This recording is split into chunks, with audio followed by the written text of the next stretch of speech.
제가 여기 마산포교당에 왔는데, 이 마산포교당 정법사에 왔는데, 와서 제가 3번을 놀랬어요. 몇 번을 놀랬다?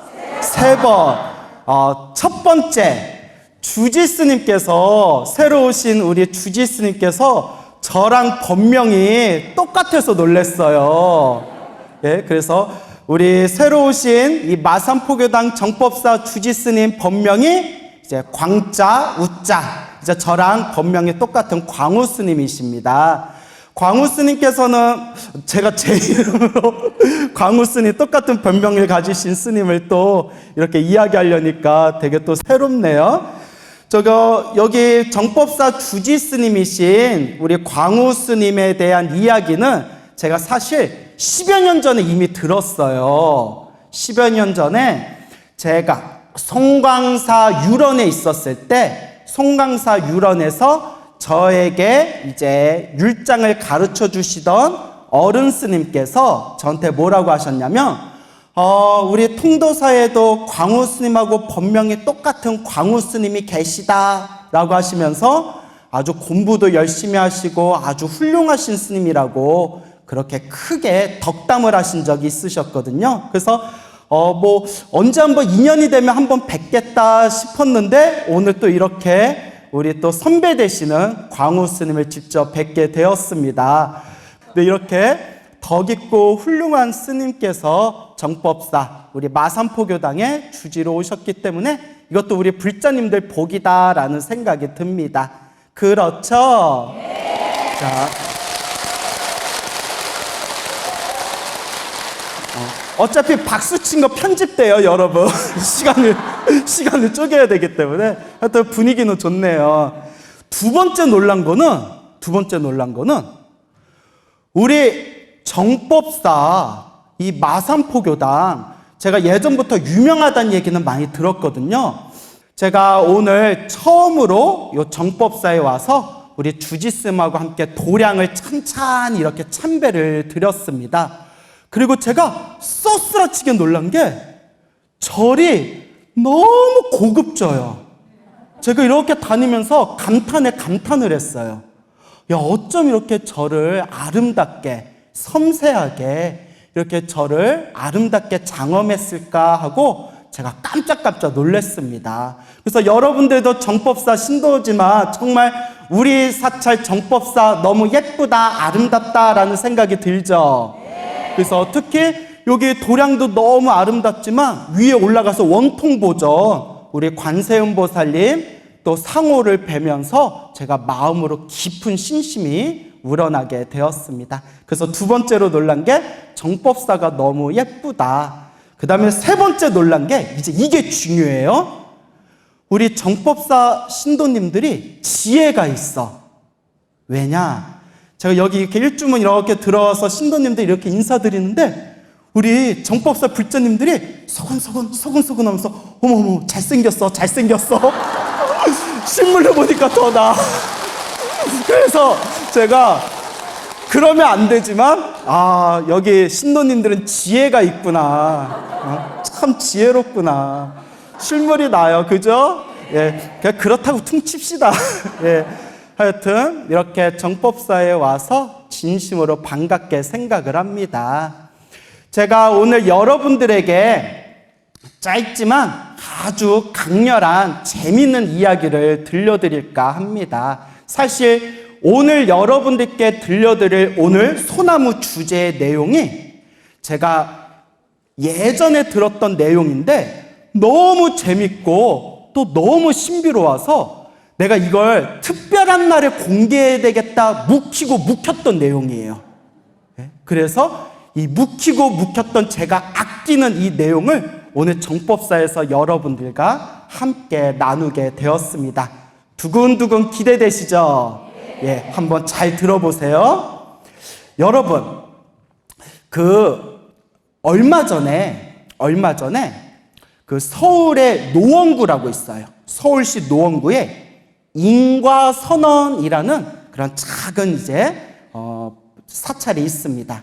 이 인과선언의 정덕이라는 비구니 스님이 계시는데 얼마 전에 그 인가선언의 정덕 스님께서, 비구니 노 스님께서 이제 신도님들 몇 분하고 함께 이제 제 소나무 팬이라고 직접 찾아오셨어요. 그래서 이제 오셔가지고 이제 당신의 자서전격인 이제 100가지 방편으로 중생을 구제하라라는 자서전격인 책이랑 당신이 직접 그리신 그림이랑 이것저것 선물을 가지고 직접 찾아오셨습니다. 그래서 이렇게 차 한잔 이렇게 올리고 대화를 나누는데 제가 또 깜짝 놀란 게 연세가 90이 넘으신 거예요. 근데 제가 왜 놀랐냐면 얼굴이 보름달 것처럼 환해가지고 얼굴이 맑고 깨끗하셔서 아무리 봐도 90으로 보이지가 않는 거예요. 그래서 제가 입에 침을 좀 바르고 어머 60이라고 해도 믿겠어요. 너 무리수였나? 근데 그만큼 얼굴이 보름달처럼 환하고 그렇게 이제 맑으신 이제 90이 넘은 그 비구니 정덕 스님께서 이렇게 팬이라고 찾아오셨습니다. 그래서 이런저런 대화를 하는데 스님께서 하시는 말씀이, 비구니 스님께서 하신 말씀이, 당신이 18살에 숨이 끊겨서 죽었대요. 죽어가지고 저승에 가서 염라대왕 만나고 다시 집으로 와서 살아났대요. 내가 이걸 믿어야 돼, 말아야 돼?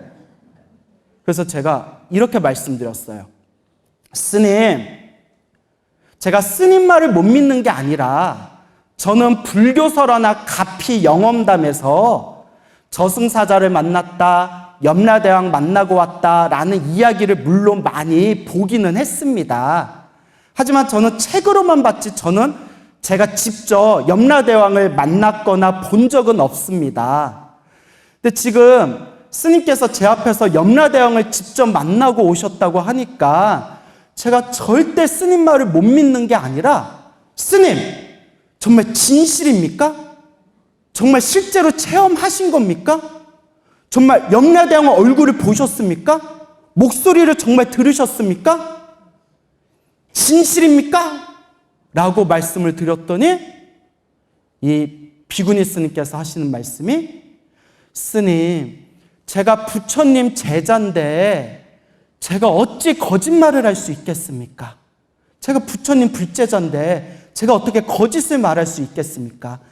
지금 이 순간에도 그때 보았던 염라대왕 얼굴과 그때 들었던 염라대왕 목소리가 아직도 생생하게 기억납니다. 하나도 거짓이 없습니다 라고 하시더라고요. 그래서 저는 그 스님의 말씀을 100% 믿고 오늘 여러분들에게 그 신비로운 이야기를 제가 또 전해드릴까 합니다. 기대되죠? 500원. 500원이에요. 공짜는 없어요. 500원. 예. 자, 그 정덕 비구니 스님께서 고향이 전라남도 강진군 병영면 병영마을이래요. 강진에 있는 병영면 병영마을이 고향이신데 1933년생이시래요. 1933년생이시고 그리고 그분의 속명이, 출가기 전의 속명이 정인자, 성은 정씨고 이름은 인자예요. 정인자. 그래서 이제 정인자라는 이름으로 제가 이제 이 썰을 한번 풀어보도록 하겠습니다. 이 정인자라는 분은 어렸을 때부터 아주 착하고 머리가 총명했대요. 그래서 주변에서도 어른들 사이에서 칭찬이 아주 자자했다고 합니다. 그런데 18살 즈음에 갑자기 배가 불러오는 거예요. 처녀가. 배가 점점 불러오니까 주변에서 수근수근 대면서 어머 저 애 섰다. 애가 섰다. 그 집안이 얼마나 이게 망신이에요. 어머니가 식칼을 들고, 어머니가 좀 기가 억셌나 봐요. 식칼을 들고 딸 앞에서, 정인자 앞에서, 딸 앞에서 식칼을 휘두르면서 어느 남자냐고, 이실 직고해라. 어느 남자 씨를 받아왔냐. 그런데 이 정인자는 너무나 억울한 거예요. 남자 손도 잡아본 적이 없었대요. 그래서 아니라고 난 너무 억울하다고. 근데 그때는 현대 의료 기술이나 그런 어떤 여러 가지 또 이제 의료적인 어떤 안목이 조금 부족할 때였잖아요. 그렇게 10개월쯤 다리 찼는데도 배는 산더미처럼 불러오고 온몸에 살이 쭉쭉 빠져가지고 피골이 상접을 했대요. 알고 봤더니 임신을 한 게 아니라 이름 모를 병에 걸린 거예요. 그래서 우리 막 복수 찬다고 하죠.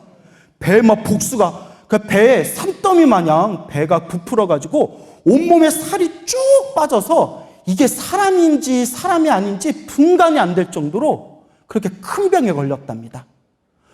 그런데 그 시골 마을에 제대로 된 병원도 없었을 뿐더러 서울의 큰 병원에 가고 싶어도 막 6.25 한국전쟁이 터져가지고 서울에 올라갈 수도 없는 상황이었대요. 그렇게 그냥 민간신앙에 의지해가지고 어떻게든 딸을 고쳐보려고 했지만 이 정인자라는 이 소녀가 18살에 결국 쓸쓸하게 입을 위해서 숨을 거두게 됩니다. 숨이 또 끊긴 거예요. 그리고 생생한 한바탕 꿈이 펼쳐집니다. 꿈에서 평상시처럼 자기가 이렇게 이제 방 안에 있는데 늦은 밤에 누가 똑똑똑 하고 두드리더래요. 누구세요? 하고 문을 열어봤더니 검은색 옷을 입은, 검은색 옷 하니까 딱 누가 생각나요? 저승사자. 그런데 우리 보통 저승사자 하면 갓을 쓰고 있어야 되잖아요. 검은색 옷에 검은색 날개를 달고 있고 머리에 뿔이 나 있더래요. 그렇죠? 그래서 머리에 뿔이 난 그런 날개가 달린 검은색 옷을 입은 사람이 싹 나타나서 자, 가자. 어서 가자.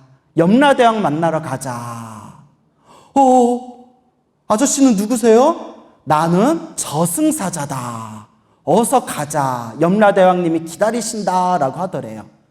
그래서 이제 염라대왕님이 기다리신다 하니까 이제 옷을 깨끗하게 차려입고 딱 문 밖으로 나갔는데 빨간 가마가 딱 문 앞에 있더랍니다. 빨간 가마. 그래서 빨간 가마에 탁 타가지고 앞뒤로 사람들이 가마를 메고, 가마꾼이 가마를 메고 그 저승사자를 따라서 이제 쫙 길을 걷는 거예요. 가마를 타고. 그리고 큰 강이 나왔는데 마지막으로 그 큰 강을 이제 허공을 날라가지고 그 강을 건너게 됩니다. 그리고 짠 하고 대문이 나타나더래요. 큰 대문이 나타났는데 그 병사들이 창을 들고 지키고 있더래요. 그러면서 저승사자가 가마 안에 있는 정인자에게 이렇게 이야기합니다. 지금부터 염라대왕을 만나려면 12대문을 통과해야 된다. 대문 몇 개를 통과해야 된다? 12개. 12개의 대문을 통과해야 된다. 하면서 이제 대문을 하나하나 통과하는데 대문을 통과할 때마다 온 사방에 사람들이 농사 짓고 있고 또 과수원을 하고 있고 처음 보는 온갖 거리와 도시와 온갖 나라들의 모습이 막 이렇게 펼쳐지더래요. 이제 그거는 시간 관계상 제가 이제 다 말하기는 어렵고요. 어쨌거나 그런 수많은 사람들과 수많은 도시의 모습이 펼쳐져 있는 그런 대문 하나하나, 그 길 하나하나를 이렇게 호기심 어린 눈으로 가마에서 이렇게 쳐다보면서 대문 하나, 둘, 셋 이렇게 이제 통과했는데 이제 여기서 특별히 재미난 부분만 제가 말씀드릴게요. 9째 대문으로 들어갔는데 9번째 대문에 싹 들어가서 길을 걷는데 허허 벌판이 다 펼쳐져 있더랍니다. 드넓은 벌판이 펼쳐졌는데 저 벌판에 수많은 사람들이 서 있더래요. 줄을 지어서 수많은 사람들이 서 있는데 하늘에서 쇠로 된 줄로 그네가 하나가 싹 이렇게 허공에서 내려오더랍니다. 그래서 그네가 허공에서 싹 공중에서 내려오면 사람 한 명 한 명씩 그 그네를 탔대요. 그 그네가 대롱대롱 그네가 출렁출렁거리다가 갑자기 하늘에서 꽝 하고 벼락이 쳐가지고 벼락이 그네를 딱 때리는 순간 그네 위에 탔던 사람이 구렁이로 변해가지고 어딘가로 사라져 버리더래요. 그게 계속 반복되는 거예요. 너무나 신기하고 이상해서 저승사자한테 물어봤대요. 사자님, 저승사자님, 저 사람들은 왜 저렇게 벼락을 맞고 구렁이가 되는 겁니까? 자, 여러분, 우리 잘 들어둬야 돼요. 저승사자가 하는 이야기가 저 세상에 있었을 때, 인간 세상에 있었을 때, 남이 하지 않은 일을 남이 했다고 억울한 누명을 씌운 죄로 저 벌을 받는 것이다 라고 하더래요. 남에게 누명을 씌운 죄로 저 형벌을 받는 것이다. 그때 이 정인자가 깜짝 놀랐대요. 온몸에 소름이 돋으면서. 왜냐? 그 말을 듣는 순간 자기 머리를 딱 하고 때리는 한 생각이 자기가 학교 다녔을 때, 그러니까 지금으로 치면 초등학교겠죠? 초등학교 때 자기가 그 못된 심술이 나가지고 친하게 지내던 친구한테 누명을 씌우고 선생님한테 고자질한 적이 있었대요. 그때 깜짝 놀라면서 어머 어떡해, 나도 저 구렁이 되면 어떡해 하고 그때 자기가 쏘스라치게 놀랐답니다. 그러니까 이제 벌벌 떨면서 가마를 타고 그 이제 들판을 지나가는데 또 어느 길목에서 저 하늘에서 막 폭포물이 떨어지는 그런 폭포수를 지나가게 됐대요. 근데 그 폭포수에 한 10살 정도로 되어 보이는 수많은 어린아이들이 발가벗은 상태로, 옷을 홀딱 벗고 발가벗은 상태로 이 10살 정도 되어 보이는 이 어린아이들이 머리에다가 돌을 이고 그 어린아이들이 무슨 힘이 있겠어요. 그 돌을 이고 쏟아지는 폭포수에 그 물을 막기 위해서 볼을 쌓고 있는 거예요. 그 물살을 맞는 볼을 쌓는데 애들이 낑낑거리면서 볼을 쌓으면 그 폭포의 그 거센 물살에 의해서 보가 우르르르르 무너지고, 그다음에 애기들이 또 끙끙대면서 그 돌을 또 가져다가 또 볼을 쌓으면 또 그 거센 물살이 콸콸콸콸 흐르면서 애들이 쌓아놓은 볼을 다 무너뜨린다는 거예요. 애들이 너무 불쌍해가지고 저승사자님, 저 어린애들은 왜 저런 벌을 받고 있는 거예요? 했더니 잘 들어보세요. 저 애들은 부모가 지은 죄 때문에 저런 벌을 받는다. 부모가 지은 죄 때문에 저런 벌을 받는다. 그때 이 정인자가 그 순간 자기가 이해가 안 되더래요. 아니, 부모가 지은 죄인데 왜 애들이 죄를 받지? 부모가 지은 죄인데 왜 애들이 벌을 받지? 그 순간 자기가 이해가 안 됐대요. 그런데 저도 처음에 이해가 안 됐거든요. 아니, 왜 애들이 벌을 받지? 부모가 지은 죄면 부모가 받아야지. 애들이 무슨 죄가 있다고 하다가 제가 또 머리를 딱 하고 때리는 한 생각이 싹 스치면서 제가 봤던 불교 설화가 하나 떠오르는 거예요. 혹시 눈치채신 분들 계신지 모르겠는데 불교 설화에 이런 내용이 있어요. 부모가 뱃속에 있는 아이를 낙태를 하게 되면 낙태를 당한 아이가 천도되지 못하고 저승의 경계선에서 떠돌면서 돌탑을 쌓고 있는데 돌탑을 다 쌓을 때쯤 되면 도깨비가 나타나서 그 돌탑을 다 무너뜨리고 또 그 애기들이 돌탑을 쌓아놓으면 또 어디선가 도깨비가 나타나서 그 돌탑을 다 무너뜨린다. 그 아기들을 구제해 주시는 분이 바로 지장보살님이시다 라는 불교 설화가 있어요. 그 생각이 저는 머리에 싹 스치는 거예요. 애들이 무슨 죄가 있어요? 다만 부모가 낙태한 그 죄업에 의해서 한을 품고 천도되지 못한 채 돌탑을 쌓고 돌탑을 쌓는 그런 괴로움의 굴레에서 빠져나오지 못한 아이들의 그 불교설화 이야기가 그 폭포수에서 돌로 물을 막는 아이들의 모습이 그대로 겹치는 거예요. 어느 정도 일리가 있죠. 그래서 제가 야, 이거 섬뜩한데 이거 여름도 아닌데 이게 무슨 공포영화 같은 분위기지? 싶었죠. 그렇게 이제 10번째 문으로 들어가게 됩니다. 10번째 문에 들어갔는데 또 10번째 문에 들어가서 또 이렇게 길을 걷고 있는데 가마에서 이렇게 밖을 보니까 저 벌판에 또 수많은 수천 개, 수만 개의 수많은 탑들이 보이더래요. 하늘을 찌를 듯이 어마어마한 탑들이 보이는데 그 탑들마다 수백 개의 촛불들이 켜져 있더래요. 근데 그 촛불들이 희한한 게 어떤 촛불은 아름다운 연꽃처럼 환한 촛불이 있고 또 어떤 촛불은 불이 밝은 촛불이 있고 어떤 촛불은 희미한 촛불이 있고 또 어떤 초는 약한 초가 있고 또 어떤 초는 이미 꺼져버린 초가 있고 또 어떤 초는 구부러진 초도 있고 꺾인 초도 있고 희한하게 휘어있는 초들도 있고 초 하나하나가 저마다 모습이 다 다르더랍니다.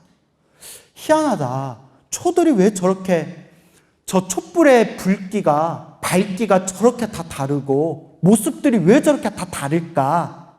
그래서 또 저승사자한테 물어봤대요. 자꾸 저승사자한테 물어봐서 저승사자가 짜증났을 것 같아.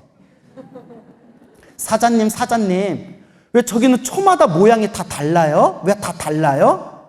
저승사자가 하는 얘기가 인간 세상 사람들이 살아가는 삶의 모습들이다 이러더래요. 우리 중생들 살아가는 모습 저마다 똑같아요? 달라요? 다 다르잖아요.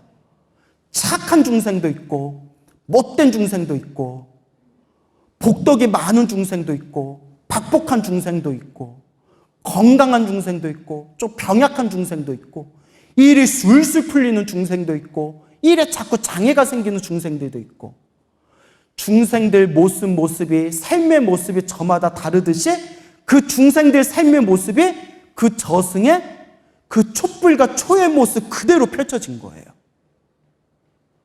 여러분들 촛불 상태는 어떤 것 같아요? 갑자기 분위기 무거워진다. 그래도 정법사 신도들인데 환하게 타오르고 있겠죠. 그렇죠? 자, 그리고 정말 재미난 내용이 나오는데 이제 11번째 문을 통과했대요. 아까 문 몇 개를 통과해야 된다고 했어요? 12개. 다행히 안 까먹었네요. 11번째 문을 통과하는데 큰 회관이 보이더래요. 여기 우리 정법사 여기 법당처럼 어마어마하게 큰 회관이 있었나 봐요. 거기에 주렁주렁 자루들이 매달려 있더래요. 자루. 우리 물 건너는 자루 있잖아요. 자루들이 주렁주렁 매달려 있는데 희한한 게 저 끝없이 수많은 자루들이 대롱대롱 매달려 있는데 어마어마하게 큰 자루도 있고 조그만 자루도 있고 자루마다 그 크기가 저마다 다 다르더랍니다. 그래서 저승사자한테 또 물어봤어요. 사자님 요 천장에 매달려 있는 이 수많은 자루들은 다 뭡니까? 왜 어떤 자루는 크고 어떤 자루는 작고 왜 크기가 저마다 다릅니까? 저승사자가 하는 얘기가 저 세상 인간 세상 살고 있는 중생들의 복의 자루다, 복의 그릇이다 라고 이야기하더랍니다. 여러분 우리 간혹 조상님들이 그런 얘기 하잖아요. 사람은 태어날 때 저마다 자기 무엇을 타고 태어난다? 자기 복을 가지고 태어난다. 저게 다 자기 복자루라는 거예요. 큰 자루는 그만큼 뭐가 많은 사람들이에요? 복이 많은 사람들이에요. 작은 자루는 복 없는 사람들. 여러분들 자루는 커요? 그래요. 정법사 신도들이니까. 그래서 이렇게 천장을 보는데 가마 타고 지나가면서 천장을 보는데 유독 큰 자루가 있더래요. 어마어마하게 큰 자루가 있어가지고 저승사자님 저거 큰 자루들 중에서도 저거 유독 커 보이는 자루는 누구 거예요? 라고 물어봤더니 아무개 거다라고 이야기하더래요. 그분이 여러분들 다 아는 분들이에요. 오래전에 세상을 떠나신 우리 한국 기업에서도 아주 손꼽히는 기업 총수였던 분인데, 제가 이 자리에서 이야기하면 돼요, 안 돼요? 안 돼요. 저 실명대기가 뭐예요? 궁금하세요? 500원. 네. 자, 일단 이제 아무개로 일단 넘어갈게요. 아무개다라고 이야기하더래요. 아무개다. 유명하신 분이에요. 예, 이제 오래전에 세상을 떠나신 분. 이제 여러분 머릿속에서 별의별 사람들 다 떠오르죠? 아무개다. 그러니까 이제 정인자는 18살 산골에 시골에만 있었으니까 아무개가 누군지 모르는 거예요. 아무개가 누구예요? 처음 들어봐요. 너네 나라 사업하는 사람이다. 그래서 아무개 언젠가 볼 수 있으면 내가 꼭 봐야지 했는데, 자, 결론만 말씀드리면 20년 후에 결국 만나게 돼요. 20년 후에. 하여튼 그 당시 저승사자한테 아무개 소리 들었을 때는 누군지 전혀 몰랐대요. 아무개? 누구지? 머릿속에 잘 기억해야지. 아무개? 그러면서 갑자기 이제 호기심이 드는 거야. 저승사자님, 제 자루는 어디 있어요? 제 거는 어디 있어요? 어디 보자. 아유, 저기 있다. 네 거 저기 있다 했는데 꾀지지 해가지고 정말 소갈딱지만한 자루가 하나 딱 걸려있더래요. 아까 봤던 아무개 복자루하고 비교해보면 1000배 차이가 나더래요. 너무 작아가지고 자기가 깜짝 놀라서 내 거는 왜 저렇게 작냐? 나는 왜 저렇게 보게자루가 작냐? 그때 마음속에 다음과 같이 맹세했대요. 나는 내 보게자루를 크게 만들리라. 나는 내 보게 그릇을 어떻게 만들리라? 크게. 내 보게 그릇을 크게 만들리라. 저 내가 봤던 큰 자루처럼 내 보게 자루를 크게 만들리라 라고 그때 마음으로 굳게 맹세했대요. 그리고 가마 타고 가서 12번째 대문을 이제 통과하게 됩니다. 그리고 이제 염라대왕 궁전이 다 보이는데 으리으리한 기와집에 엄청나게 큰 거대한 불상이 세워져 있더래요. 뭐가 세워져 있었다? 불상. 그래서 염라대왕은 불자구나. 그러니까 아무래도 저승에 가서 염라대왕 만나면 누가 더 유리해요? 불자가 더 유리해요.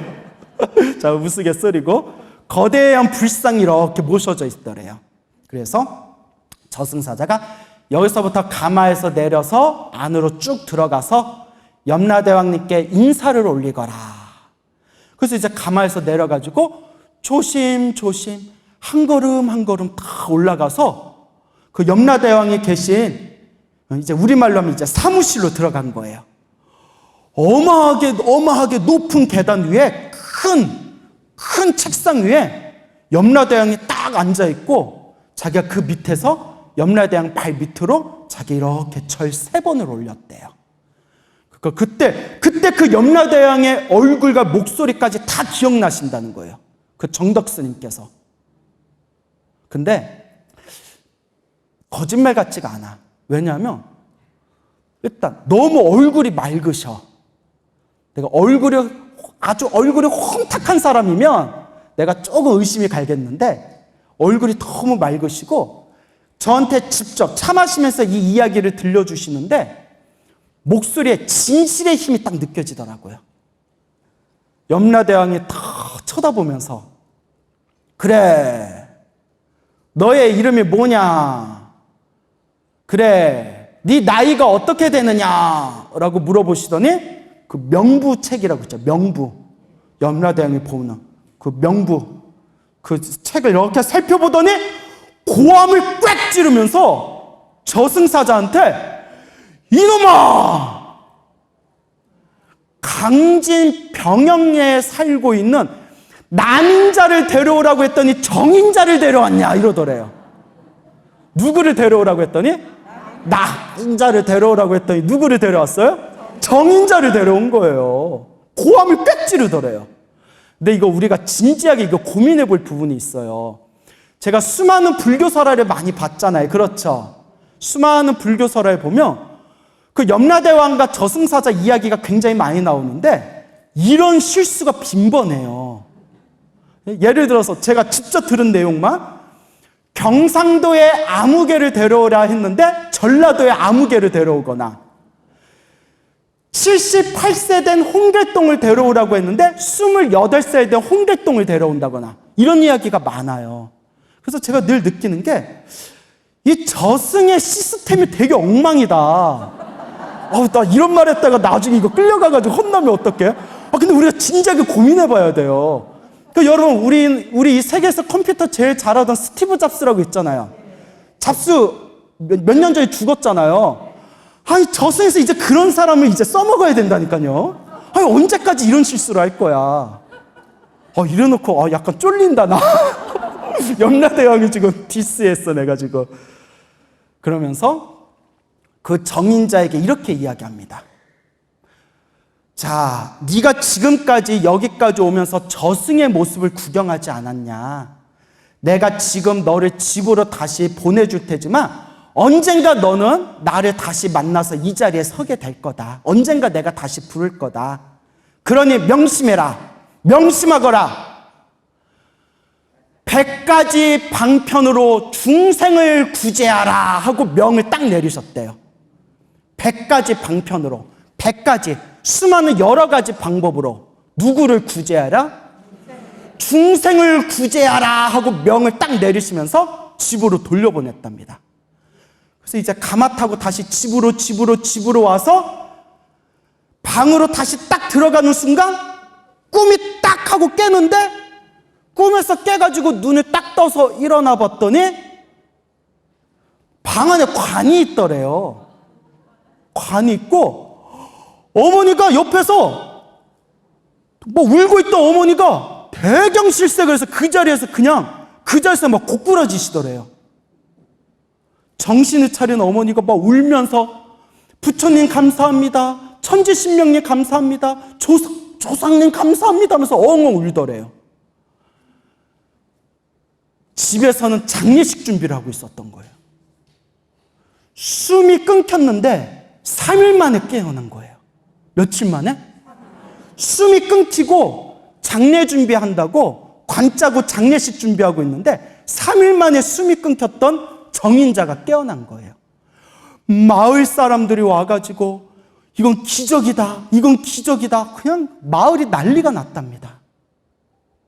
그리고 그 저승에 갔다 오고 나서 3일 만에 숨이 들어온 그 정인자는 배가 부풀던 그 이름을 알 수 없는, 병명을 알 수 없던 그 병까지도 싹 사라져 버렸답니다. 그리고 염라대왕을 만나고 온 그 정인자의 가슴에 딱 두 가지가 가슴에 딱 새겨져 있어요. 마음속에. 첫 번째가 내 복의 자루, 내 복의 그릇을 뭐 하겠다? 크게 만들겠다. 그리고 두 번째가 100가지 방편으로 중생을 구제하라. 그게 가슴에 딱 박혀 있는 거예요. 그리고 자신의 인생, 자신의 가치관이 완전히 바뀌게 됩니다. 그래서 그 후로 내 복의 그릇을 넓히겠다. 100가지 방편으로 중생을 구제하겠다. 그 두 가지를 가슴에 끊임없이 되새기면서 바늘질도 배우고 온갖 기술도 배우고 한약도 배우고 침술도 배우고 하다못해 주역, 사주팔자, 관상까지 배우면서 주변 이웃 사람들에게 수많은 봉사행을 펼쳤대요. 수많은 봉사활동을 하면서 어느덧 시절 인연이 무르익어가지고 40이 넘게 되었을 때 비로소 머리 깎고 출가해서 비구니 스님이 되신 저 인가선언 90살이 넘은 정덕 스님의 이야기가 되겠습니다. 믿습니까, 여러분?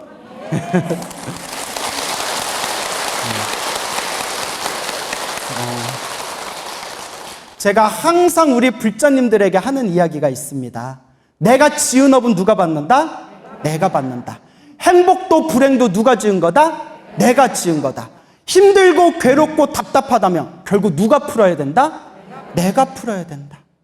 이번 생 아무리 잘 먹고 잘 살고 이번 생 아무리 부귀영화 누려봤자 죽으면 누구 앞에 서게 된다? 염라대왕 앞에 서게 되었을 때 나는 염라대왕 앞에서 나는 과연 어떤 삶을 살아왔습니다 라고 과연 나는 당당하게 말할 수 있을 것인가. 그래서 여러분, 제가 제일 좋아하는 구절이 사람으로 태어나기 어렵고 무엇을 만나기 어렵다? 부처님 법을 만나기 어렵다. 근데 여러분들은 사람으로 태어났고 이렇게 부처님 법을 만나게 되었고 또 요 마산포교당 사찰 이름이 무슨 사예요? 정법사, 정법을 만나게 되었습니다. 그러니까 여러분, 이번 생 여러분들의 복과 선업과 공덕을 닦는 마음으로 언젠가 우리가 죽었을 때 저 염라대왕 앞에 평등하게 저 염라대왕 앞에 만나서 내가 지은 업보대로 다음 생 몸을 받게 된다라는 그런 마음으로 여러분들의 삶을 불제자로서 아름답게 그렇게 꽃피워 나가시기 바랍니다. 지금이 우리 사찰에서 백중기도가 한창 진행되어지고 있습니다. 백중기도라고 다 들어보셨죠? 자, 이 백중기도 아마 우리 불자 여러분들께서는 다들 잘 아시겠지만 그래도 간단하게 설명을 드리자면 우리 석가모니 부처님의 제자분 중에서 신통제일 목련존자라고 있었습니다. 목건련이라고도 부르고 목련이라고도 부르죠. 이 목련존자께서, 이 목련 스님께서 이제 출가를 하시고 그리고 열심히 이제 수행을 하셔서 깨달음도 얻고 신통력도 얻으셨는데 이제 어머니가 세상을 떠났다는 그런 이야기를 듣게 됩니다. 그래서 신통력으로 우리 어머니가 어디 계시나 찾아봤더니 지옥에 떨어져 있는 것을 발견하게 됩니다. 그래서 쏘스라치게 놀라면서 어쩌다 우리 어머니가 지옥에 떨어지셨나 그렇게 슬픔에 잠기게 되죠.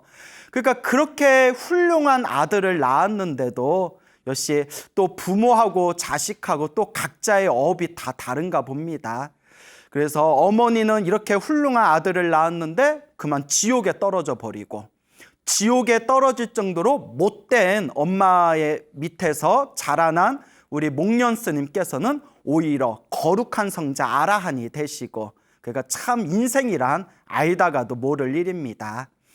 그래서 어떻게 해야 우리 어머니를 지옥에서 꺼내올 수가 있을까? 어머니를 지옥에서 구제할 수가 있을까? 이제 목련 스님이 온갖 신통력을 다 써가지고 어머니를 지옥에서 이렇게 이제 제도하고자 하는데도 어머니의 업보가 너무나 두꺼워서 이 목련존자의 신통력으로는 어머니를 그 지옥에서 꺼내오지를 못하는 겁니다. 너무나 답답하고 슬프고 너무나 괴로운 나머지 석가모니 부처님께 간절하게 청을 올립니다. 석가모니 부처님, 부처님의 신통력으로 우리 어머니를 지옥에서 구제해 주십시오 라고 했을 때 석가모니 부처님께서 하신 말씀이 신통의 힘으로는 저 지옥에 떨어진 그대 어머니를 구제하기가 힘들다. 그러면 어떻게 하면 되겠는가? 마땅히 하한거 3개월 동안 열심히 수행하신 스님들을 이제 모셔놓고 해제일에, 하한거 해제일에 이제 공양을 올리고 그리고 스님들이 정성껏 염불하고 독경해 준다면 그 공덕의 힘으로 어머니가 지옥에서 구제되어질 것이다 라고 이렇게 이제 부처님께서 법을 설하십니다. 그래서 이 목련존자가 하한거가 해제하고 그날에 여러 스님들께 이제 공양을 올리고 부탁을 드려서 그 대중 스님들의 위신력으로 대중 스님들의 그 가피의 힘으로 지옥에 떨어진 목련존자의 어머니를 이제 지옥에서 구제할 수가 있었다라는 이야기가 지금까지 전해지면서 이렇게 우리의 불교에서는 백중기도를 굉장히 중요한 법회로서 우리가 전승하고 있습니다. 자, 그래서 지금 사찰에서도 이제 한거 해제가 어느덧 코앞에 점점 다가오고 있지 않습니까? 그래서 아마 한창 지금 백중기도가 진행이 되고 있을 것이고, 한거 해제일에 그 당일날에 이제 백중기도 회양이 이루어지면서 우리 인연 있는 모든 영가들을 극락왕생할 수 있도록 스님들이 그렇게 이제 공덕을 짓는 날이 백중의 진정한 의미가 되겠죠. 그래서 지금 한창 백중기도가 진행되어지고 있어서 그냥 오늘은 가벼운 마음으로 그 전설의 고향 같은 그런 재미난 영가천도에 대한 이야기, 천도에 대한 옛 이야기를 몇 가지 이렇게 재미나게 버무려 가지고 오늘 여러분들께 소개할까 합니다. 그러니까 오늘 그냥 전설의 고향 보는 느낌으로 그냥 편안하게 옛날 이야기 듣듯이 그냥 편안하게 여러분들이 이제 들어주시면 되겠습니다. 그 영가천도와 관련된 수많은 이야기가 불교설화에 굉장히 많이 전해지고 있습니다. 그래서 그 이야기들만, 영가들을 천도했다거나 아니면 괴로운 곳에 떨어진 중생들을 이제 좋은 곳으로 천도한 그런 이야기들만 모아놓은 것만 하더라도 이루 헤아릴 수 없을 정도로 굉장히 많은 이야기들이 있는데요. 그 중에서 오늘은 또 몇 가지 이야기 여러분들께 전해드릴까 합니다. 당나라 시대 때 있었던 일입니다. 그 당나라 시대 때 명도라는 스님이 계셨습니다. 이 명도 스님은 평생 금강경을 독송하던 스님이었습니다.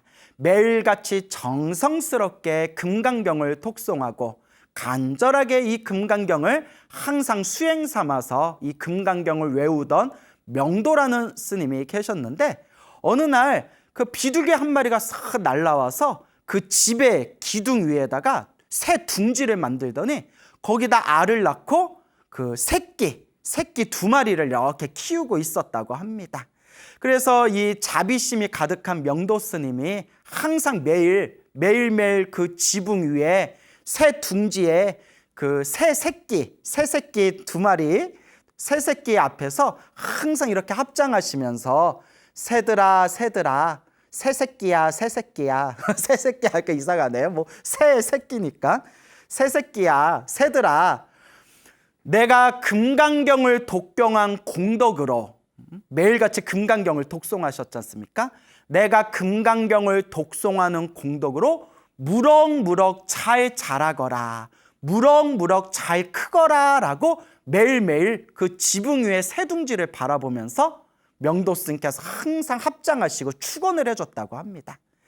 그렇게 매일매일 그 새들을 향해 가지고 새 새끼야 새 새끼야, 금강경을 독송한 이 공덕의 힘으로 너희들이 무럭무럭 잘 크거라, 잘 자라거라, 이렇게 이제 축원을 해줬는데, 어느 날 요 새끼들이 이렇게 날개짓 연습하다가 그만 새끼 2마리가 뚝 땅에 떨어져 가지고 그만 죽어버렸다고 합니다.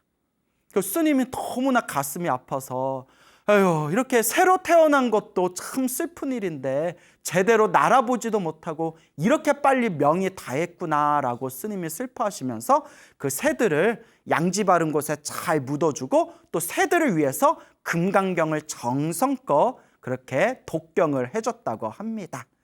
그러다가 어느 날 명도 스님께서 어느 날 이렇게 잠에 들었는데 그냥 생생한 꿈을 꾸시게 됩니다. 꿈속에서 그 어린 소년, 어린 남자의 2명이 쓱 나타나더니, 스님, 혹시 저희를 알아보시겠습니까? 스님, 저희는 스님 지붕 위에 새둥지에 살았던 그 새 새끼 2마리입니다 라고 꿈에서 명도 스님께 인사를 하는 겁니다. 스님, 저희들이 전생에 업장이 두꺼워서 이번 생에 새 몸으로, 축생의 몸으로 태어났는데 스님의 금강경 독송 소리를 들으면서 저희들의 공덕이 쌓이고 쌓여 저희들이 새 몸을 빨리 벗게 되었습니다 라고 하는 거예요. 그러니까 그 새 새끼 2마리가 뚝 이렇게 죽은 게 새의 몸을 빨리 벗기 위해서 그렇게 빨리 이제 새의 어떤 명을 빨리 마치게 되었던 것이죠. 스님의 금강경 독경 덕분입니다.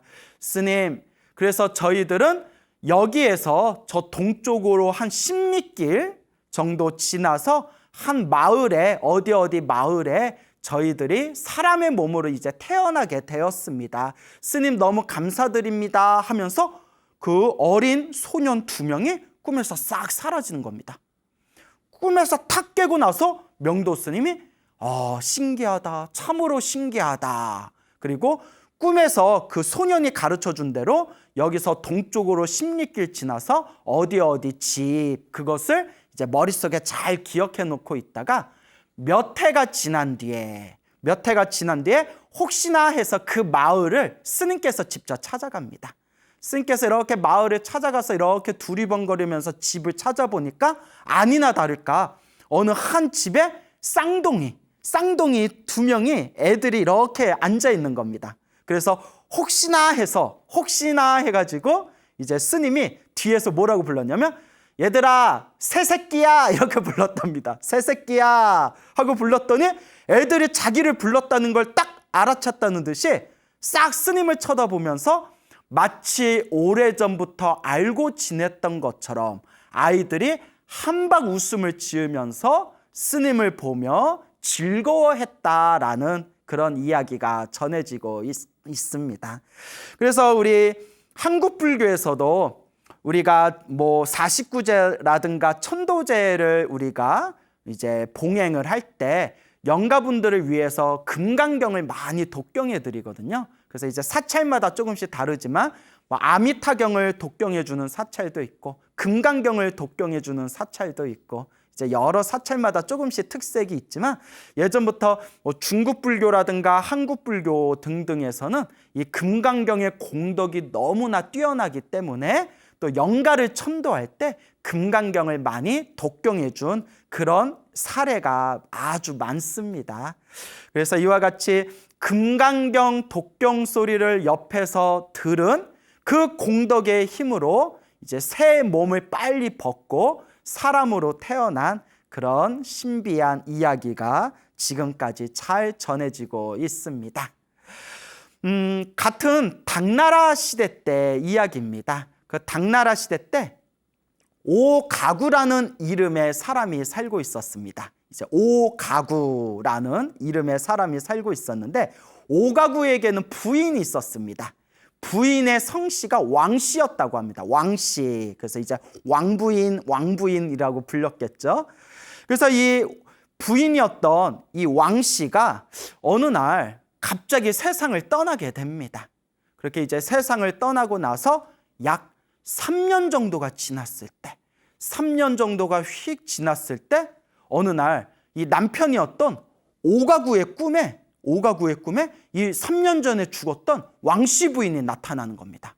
그래서 3년 전에 죽었던 부인이 꿈에 나타나가지고 남편이었던 오가구에게 여보, 내가 전생에 업이 두꺼워가지고 전생에 지었던 악업 때문에 내가 죽은 뒤에 이번 생에 뱀으로 태어났습니다. 제가 뱀으로 태어났습니다. 지금 저 황자파라는 곳에 황자파의 탑 밑에서 제가 살고 있는데 자 황자파는 그 당나라의 수도가 장안이거든요. 장안에서 남쪽으로 내려가면 아주 유명한 명승지가 있답니다. 아주 그냥 경치가 수려하기로 유명한 그런 작은 지역이 있는데 그곳을 이제 황자파라고 부른다고 합니다. 내가 황자파에 있는 탑 밑에 내가 지금 뱀으로 살고 있는데 이제 내일 모레면 이제 내가 뱀으로서 목숨이 다하게 되었습니다. 하지만 내가 아직도 악업이 남아있기 때문에 뱀으로서 목숨이 다했다 하더라도 제가 구제받기는 힘들 것 같습니다. 그러니 여보, 부디 내일 제가 있는 탑에 스님을 모셔와가지고 나를 위해서 금강경을 좀 독송해 주십시오. 저를 위해서 공덕을 좀 지어 주십시오. 라고 꿈에서 왕씨 부인이 부탁을 하는 겁니다. 우리 같으면 이제 뭐 제가 결혼은 안 해봤지만 이제 우리 같으면 그래도 같이 부부의 연을 맺었던 여자가 꿈속에 나타나서 여보 내가 전생에 악업으로 인해서 내가 뱀으로 태어났어요. 그래서 내가 이제 내일 모레면 뱀으로서 명이 다하게 되었는데 뱀의 몸을 벗었다 하더라도 아직도 악업이 남아있어가지고 제가 좋은 몸 받기가 힘들 것 같아요. 좋은 방법이 하나 있는데 스님을 모셔가지고 저를 위해서 금강경을 좀 독경해 주십시오. 저를 위해서 공덕을 좀 지어 주십시오. 이런 꿈을 꾸면 우리 같으면 당연히 해주죠. 그게 내가 그냥 헛꿈을 꾼 걸 수도 있겠지만 찝찝하잖아요. 꿈에 부인이 나타나서 죽은 부인이 그런 거 부탁하면 이게 진짠가 가짠가 헷갈려도 찝찝해서라도 금강경을 아마 독경해 줄 것 같은데 둘이 사이가 엄청 안 좋았나 봐요. 예? 오가구하고 왕씨 부인하고 사이가 안 좋았나 봐.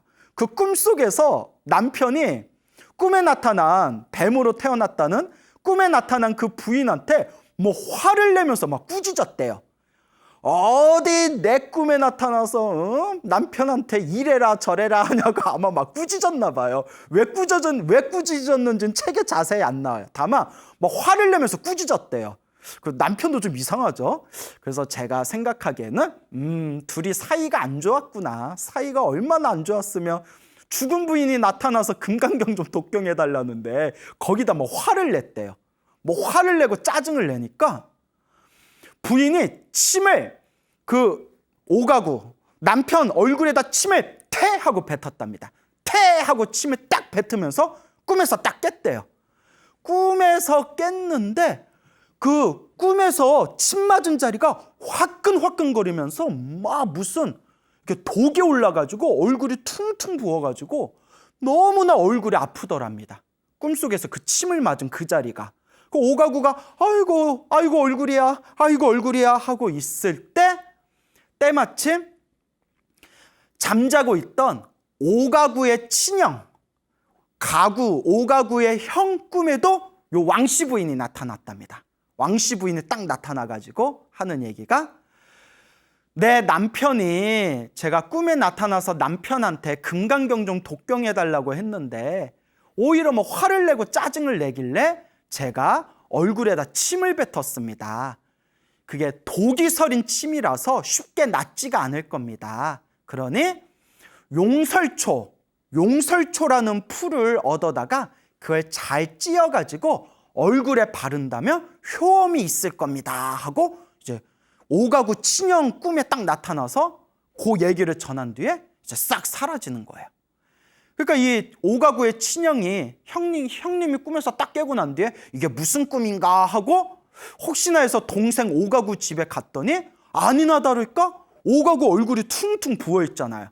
이거 꿈이 진짠가 보다 싶어서 급히 사람을 시켜서 용설초라는 이제 풀을 얻어다가 잘 찧어가지고 이제 얼굴에다 발랐더니 그 도끼로 퉁퉁 부었던 얼굴이 싹 통증과 함께 싹 그냥 다 가라앉아 버렸답니다. 통증도 가라앉고 얼굴도 가라앉으니까 야야야 이거 진짠가 보다. 야야 이거 무시하면 안 된다. 큰일 난다 해서 부랴부랴 스님을 모시고 이제 황자파 그 꿈에서 왕씨 부인이 얘기했던 그 황자파 탑으로 갑니다.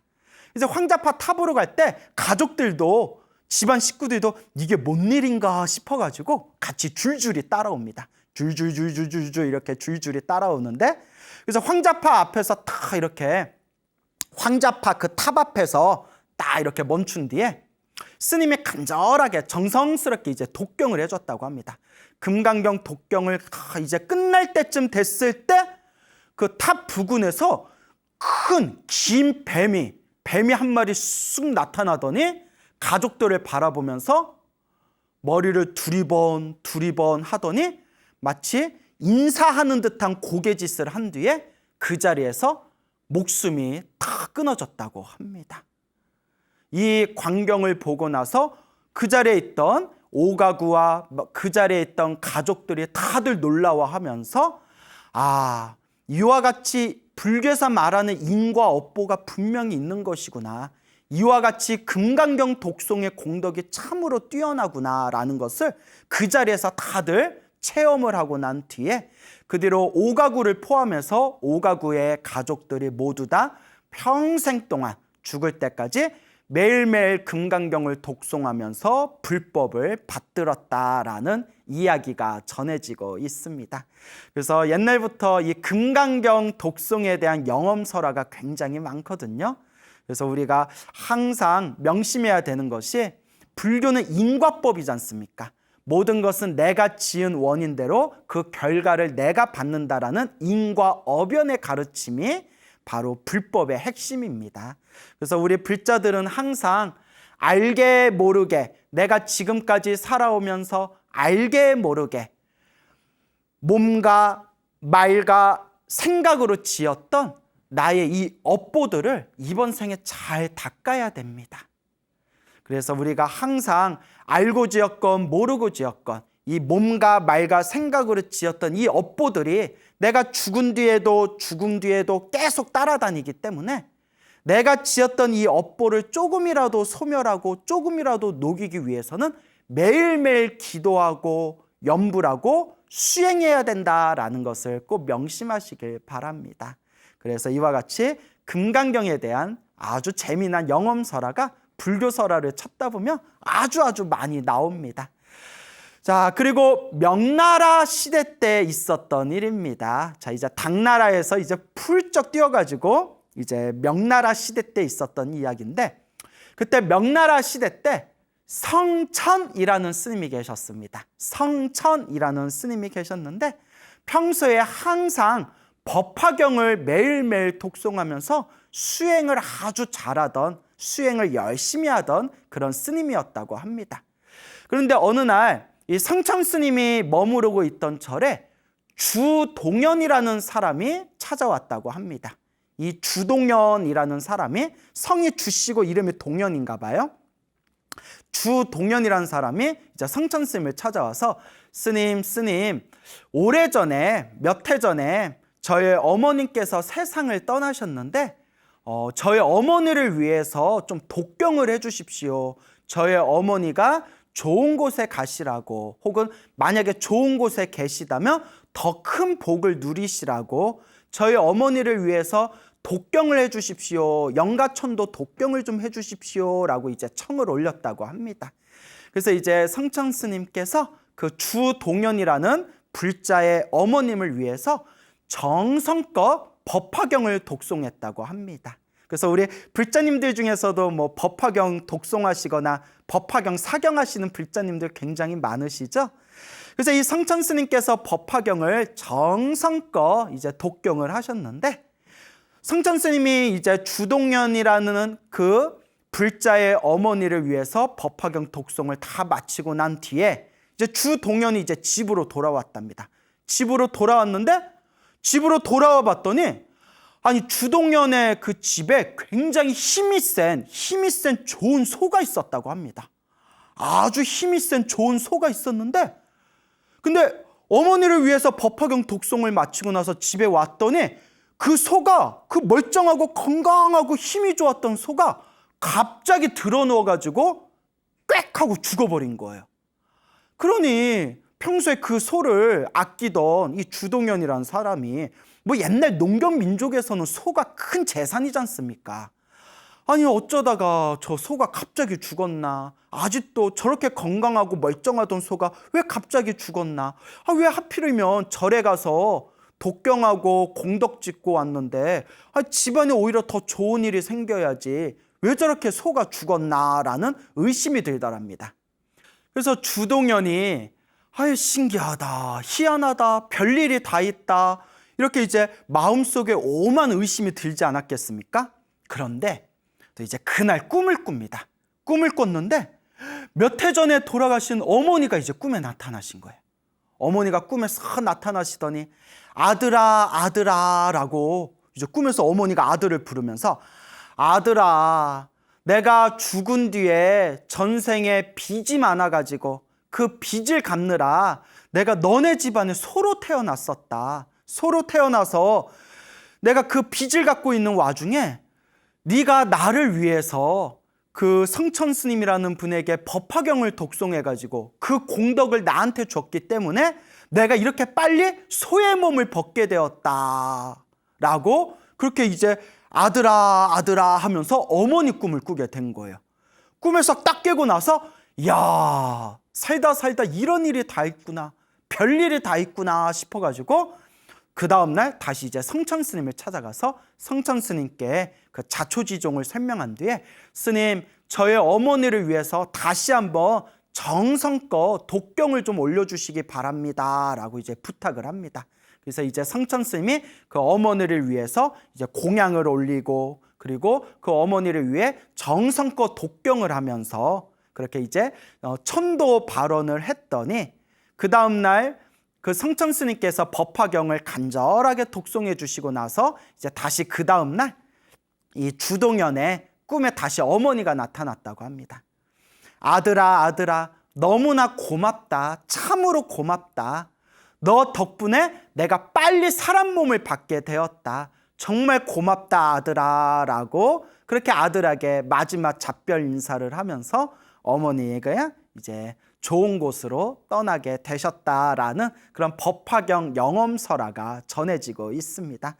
그러니까 우리 불자 여러분들께서도 살아생전에 부모님한테 효도를 제대로 못해서 뭐 아쉬웠던 분, 답답하셨던 분, 뭔가 조금 내가 부모님께 제대로 효도를 못해서 좀 마음에 숙제 같은 그런 어떤 짐이 느껴지시는 분들은 한번 돌아가신 부모님들을 위해서 금강경도 좋고 법화경도 좋고 부처님의 대승경전을 정성스럽게 독경하시거나 정성스럽게 사경하셔서 내 돌아가신 부모님과 나와 인연 있는 영가들을 위해서 이 부처님의 가르침을 독송한 대승경전을 독송한 이 공덕을 회양하겠습니다 라는 마음으로 한번 기도를 하면 어떠시겠습니까? 부처님의 가피는 너무나 위대하고 너무나 신비롭습니다. 사람이 살아가면서 우리가 항상 느끼고 또 항상 마음으로 우리가 항상 생각이 나는 것 중에 하나가, 왜 사람은 살아가면서 좋은 일도 생길 때가 있고 나쁜 일이 생길 때도 있을까? 왜 어떤 사람은 행복하게 살아가고 왜 어떤 사람은 불행하게 살아갈까? 뭐 이런 여러 가지 또 의심들이 일어나지 않습니까? 불교에서는 이 모든 게 다 인과법이라고 합니다. 모든 것이 다 내가 지은 인연법, 모든 것이 내가 지은 원인과 내가 지은 결과에 의해서 펼쳐진 인과어변의 가르침이라고 합니다. 자, 그래서 이와 같은 관점에서 우리 불자 여러분들이 항상 명심하셔야 되는 게, 우리 중생들은 살아가면서 알게 모르게 몸과 말과 생각으로 수많은 업들을 지었기 때문에 항상 우리가 명심해야 되는 것이, 이번 생에 조금이라도 내가 지었던 나쁜 업이 있다면 그 업장을 소멸해야 되고, 그리고 더 나아가서 끊임없이 조금이라도 복을 짓고 선업을 짓고 공덕을 쌓을 수 있도록 노력을 해야 됩니다. 항상 여러분들이 늘 이 소나무를 보면서 귀가 따갑도록 듣는 이야기가 있죠? 행복도 불행도 내가 지은 업이다. 모든 것이 다 내가 지은 인연법이다. 내 운명을 아름답게 바꾸기 위해서, 내 운명을 더 행복하게 바꾸기 위해서 항상 기도하고, 그리고 항상 복을 짓고 항상 이 마음을 잘 써야 된다라는 것을 우리가 항상 명심해야 되겠습니다. 자, 그래서 우리 항상 불자님들께서는 늘 우리가 매일매일 기도를 해 나아가야 돼. 특히 지금처럼 특별한 백중기도 기간에는 나의 업장을 소멸하는 마음으로, 그리고 나와 인연 있는 영가들을 천도한다는 마음으로 기도에 더욱더 한번 집중해 보시기 바랍니다. 제가 지금 여러분들께 뭐 당나라 시대 때, 명나라 시대 때 그런 옛날 이야기들을 전해드렸는데, 이러한 비슷한 체험의 사례들이 지금 현대 이 순간에서도 펼쳐지고 있습니다. 그 어느 불자님께서 경험하신 이야기입니다. 그 어느 보살님이 계셨는데, 이 보살님께서 언젠가부터 꿈을 꿨는데 꿈자리가 항상 뒤숭숭하더랍니다. 자꾸 꿈에 막 흉악한 사람들이 나타나서 자꾸 꿈에서 자기를 괴롭히는 꿈도 꾸고, 막 꿈에서 죽은 사람들도 나타나고, 꿈에서 막 별의별 귀신들도 보이고, 그래서 항상 잠을 잘 때마다 잠자리가 굉장히 험악했다고 합니다. 그래서 그 잠을 자는 것 자체가 굉장히 스트레스였다고 해요. 그리고 희한하게 그 꿈자리가 뒤숭숭해지면서 그게 1년이 지나고 2년이 지나고 3년이 지나면서 몇 년 동안 거의 매일매일 꿈자리가 뒤숭숭한 것도 막 스트레스가 받는데 언젠가부터 자꾸 집안에 안 좋은 일들이 생기더래요. 그 꿈자리가 뒤숭숭할 때마다 항상 집안에 안 좋은 일이 생기니까 어떨 때에는 어느 날 꿈자리가 안 좋을 때는 이거 또 집안에 안 좋은 일이 생기려나? 그런 막 엄청난 스트레스가 느껴질 정도였다고 합니다. 그래서 너무나 답답한 나머지 요 보살님께서, 요 불자님께서 우연히 굉장히 기도를 많이 하신 노스님을 만나 뵙게 됩니다. 그래서 기도를 많이 하셨던 그 노스님을 이제 만나 뵙고 이런저런 이야기를 하다가 이제 자기가 항상 꿈자리가 뒤숭숭하고 그리고 꿈자리가 안 좋을 때마다 집안일에 자꾸 시끄럽고 막 속 끓는 이야기들이 막 그렇게 생긴다, 이런 이제 말씀을 드렸더니 그 노스님이 이렇게 이제 고개를 끄덕끄덕거리면서 그 불자님 집안에 그 영가작용이 많은 것 같다. 그 집안 조상 쪽에 그 안 좋게 돌아가신 그런 영가들이 좀 많은 것 같다. 그러니까 보살님, 그 지장경 기도를 좀 해보십시오 라고 하면서 매일매일 지장경을 독송하고 매일매일 시간 낼 때마다 지장보살 연부를 열심히 하라고 그렇게 이제 당부를 하셨다고 합니다.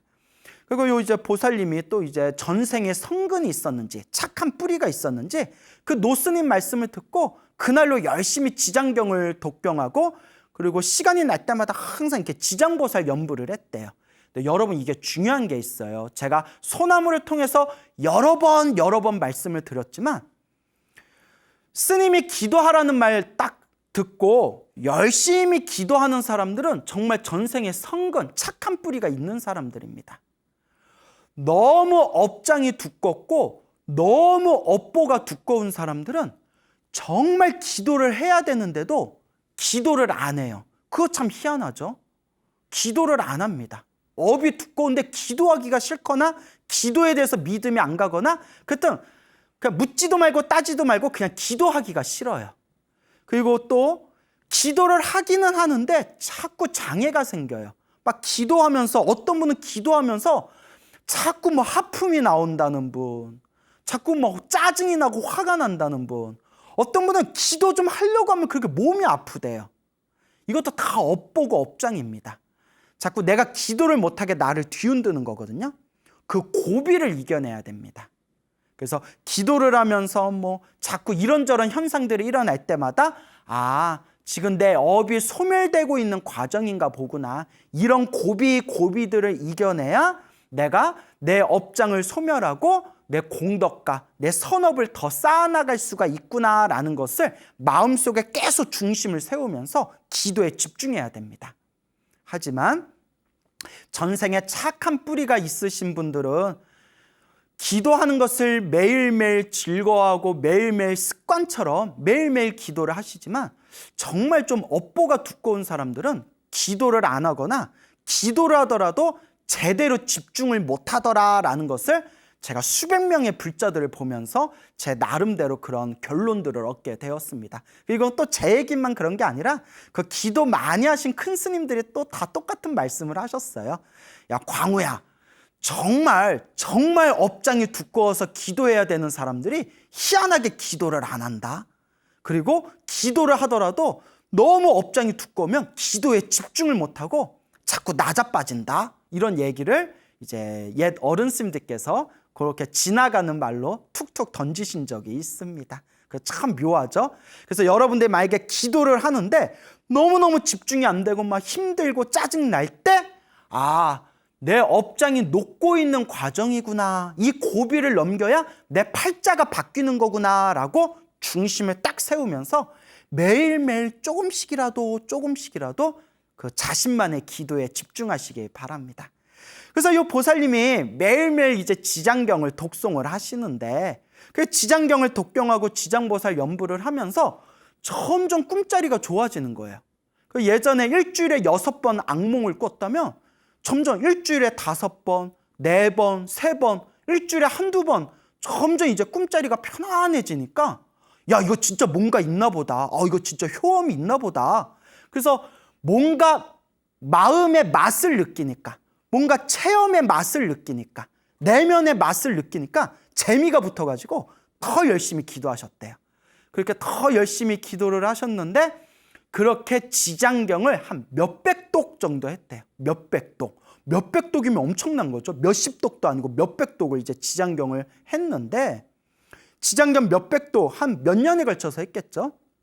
어느 날 꿈을 꿨는데 꿈에서 평소에 꿈에서 자주 보였던 흉악한 사람들, 막 귀신들, 막 죽은 사람들, 막 그런 이상한 악귀들이 다들 새 옷을 입고 깨끗한 새 옷을 입고 밥상을 차려놓고 밥을 맛있게 먹더니 다들 멀리 떠나는 꿈을 꿨대요. 그래서 꿈에 보이던 흉악한 사람들이 다들 이제 깨끗한 옷으로 갈아입고 그렇게 좋은 얼굴로 밥상에 차려진 밥을 맛있게 자신 뒤에 다들 멀리 떠나는 꿈을 꾸고 난 뒤에는 다시는 악몽을 꾸지 않으셨대요. 말 그대로 영가천도가 된 거죠. 그동안 알게 모르게 묵혀 있었던 머나먼 전생에서부터건 혹은 조상 대도로 묵혀 있었던 나와 인연 있었던 영가들이 그렇게 다들 이제 좋은 곳으로 천도가 된 겁니다. 그러면서 그토록 자신을 괴롭혔던 그런 집안 안팎의 그런 여러 가지 안 좋았던 일들이 싹 사라지면서 너무나 크나큰 부처님의 가피를 체험하게 되었다라는 그런 불자분의 이야기가 있습니다. 참으로 신기한 일이 아닐 수가 없습니다. 예전에 오래전이었어요. 몇 년 전에 어느 보살님이 중년의 보살님이 계셨는데 좀 너무나 힘들고 괴롭고 답답한 일들이 있으니까 저한테 스님 어떻게 해야 되겠습니까? 라고 해서 업장을 소멸해야 됩니다 라고 하면서 그분한테 제가 지장경 100독을 하십시오 라고 얘기했어요. 한글로 번역된 우리말로 해석된 지장경 100독을 한번 해보십시오. 지장경 100독을 하면 무언가 우리 불자님의 에너지가 이렇게 바뀌게 될 겁니다 라고 했는데 깜짝 놀라면서 스님 그걸 100독으로 그 100번으로 어떻게 그걸 읽어요 이러더라고요. 그래서 그 순간 제가 마음으로 아직 멀었다. 아직 멀었다. 업이 두꺼울수록 더 많이 기도해서 그걸 녹여야 되는데 성근이 있는 사람은 지장경 100독 하세요 라고 하면 힘들지만 한번 해보겠습니다 라고 반응하고 아직 업이 두꺼운 사람들은 너무 많아요. 그거 어떻게 해요? 그거 100독, 10독도 아니고 그 많은 걸 어떻게 해요? 그러면서 또 바깥으로 다른 사람들 찾아다니면서 제가 힘든데 어떻게 하면 되겠습니까? 제가 힘든데 어떻게 하면 되겠습니까? 백날 밖으로 찾아봤자 정답은 없습니다. 내가 지은 업은 내가 풀어야 된다. 내가 지은 숙제는 내가 풀어야 된다. 내가 지은 빚은 내가 풀어야 된다. 그게 인과법입니다. 그러니 우리가 인생을 살아가면서 힘들고 괴롭고 답답한 일이 있다면 정말 간절하게 피눈물을 흘리는 마음으로 간절하게 기도하면서 업장 참여를 해야 된다라는 것을 꼭 명심하셔야 됩니다. 그래서 그 불자님 같은 경우는 지장경을 몇백 독을 했대잖아요. 몇백 독. 그러니까 100독 이상을 하신 거예요. 몇백 독. 그 정도로 간절하게 기도를 했기 때문에 그렇게 자신의 팔자, 자신의 운명의 에너지를 바꿀 수가 있었던 겁니다. 몇백 독이면 하루에 한 독씩 보통 지장경을 한 번 이렇게 읽는데 한 2시간에서 3시간 사이 정도 걸리거든요. 한 2시간 반에서 3시간. 천천히 읽으면 한 3시간 좀 넘게도 걸리는데 보통 매일매일 지장경 독송하시는 분한테 얼마나 걸리십니까? 하면 보통 빨리 읽으면 2시간, 이렇게 좀 적당히 속도를 조절하면 2시간에서 3시간 안에는 그렇게 지장경을 한글로 된 지장경을 한 번 다 읽습니다라고 하더라고요. 그래서 매일매일 그렇게 금강경도 좋고 법화경도 좋고 지장경도 좋습니다. 매일매일 자신의 기도를 통해서 내 업장을 녹여나가야 된다라는 것을 꼭 명심하시길 바랍니다. 몇십 년 전에, 수십 년 전에 그 중국 불교에서 활동하시던 홍일대사라는 아주 큰 스님이 계십니다. 그 근대 중국 불교 4대 고승이라는 분이 있거든요. 그 4대 고승 중에 한 분이 바로 이 홍일대사라는 분이 계시는데, 지금도 저 중국 불교나 대만 불교에서는 아주 존경받는 큰 스님이십니다. 이 홍일대사에게 친한 도반 스님이 있었답니다. 그 현진이라는 스님이 계셨는데, 홍일대사의 친한 도반이었던 현진 스님이 출가 전에 지방을 관리하던 그 관리직에 있었다고 합니다. 근데 그 당시에 얼마나 막 도적대나 마적대들이 많았었지 않습니까? 그래서 지방 관리하는 관리직에 있으면서 그 도적대들을 소탕하게 되었는데, 그때 뭐 원치는 않았지만 아무래도 도적대를 소탕하는 그런 와중에서 굉장히 수많은 좀 살생을 저지르게 되었다고 합니다. 그래서 어느 날 인생의 무상함을 느끼고 머리를 깎고 출가를 하셨는데, 그 오뢰사라는 절에 머무르고 계셨답니다. 오뢰사라는 절에 머무르고 있을 때 자기가 그 소탕했던 도적대들이 꿈에 막 나타나가지고 현진 스님을 막 괴롭히더랍니다. 몇 날 며칠 동안 꿈에 그 죽었던 도적대들이 나타나서 왜 우리를 죽였냐라고 자꾸 이제 자기를 괴롭히니까 너무나 이제 스트레스를 받고 막 공포심에 떨다가 내가 부처님 제자인데 부처님 법에 의지해야지라는 마음이 생기면서 나무 아미타불 연부를 지극정성을 하셨다고 합니다. 나무 아미타불 지극정성으로 나무 아미타불 연부를 매일매일 정말 목숨 걸고 나무 아미타불을 연부를 했더니 나중에는 꿈에서도 나무 아미타불 연부를 할 정도가 됐다고 합니다.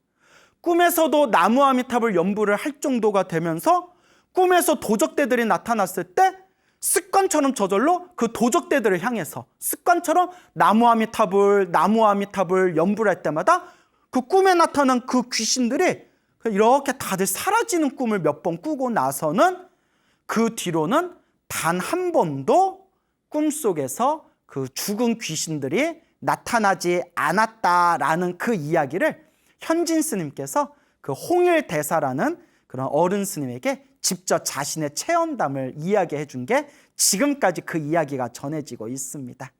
그러니까 여러분, 우리 인간이 헤아릴 수 있는 세계는 한정되어져 있습니다. 요새 무슨 물질 문명이 너무 발달하다 보니까 이런 영적인 세계에 대해서 우리가 잘 안 믿는 경향이 있는데, 불교에서 하고 있는 뭐 49제나 천도제나 백중 같은 게 다 엉터리는 아닙니다. 다 나름대로의 이유가 있어서 우리 선지식들께서 만들어 놓으신 그런 중생을 제도하는 법 중에 하나가 바로 이런 천도의식이 되겠습니다. 근데 여러분, 49제 천도제를 지내고 백중기도를 지내는 것은 다 좋은 일이지만 49제 천도제를 밖으로 지내는 것보다 더 중요한 게 있습니다. 제가 항상 하는 이야기, 내가 기도를 해야 된다. 내가 내 스스로 기도를 해야 되고 내가 내 스스로 닦아야 진짜 효과를 보는 거지, 밖으로 이렇게 구슬 지내거나 밖으로 천도제를 백날 지내봤자 내가 내 자신을 닦지 않으면 더 이상 변화가 없다. 그러니 내가 지은 업은 내가 닦는다는 마음으로 내가 기도해야 된다라는 것을 꼭 명심하시길 바랍니다. 자, 백중 기도 동안 열심히 수행하셔가지고 여러분들 삶에 크나큰 행복의 열매가 가득히 열리기를 축원드리겠습니다. 여러분, 행복해지고 싶습니까? 행복한 삶을 창조하고 싶습니까? 복을 지으십시오. 선업을 지으십시오. 공덕을 쌓으십시오. 복과 선업과 공덕의 힘이 여러분들을 진정한 행복의 길로 이끌어 줄 것입니다. 오늘 여기서 마치겠습니다. 여러분, 성불하십시오.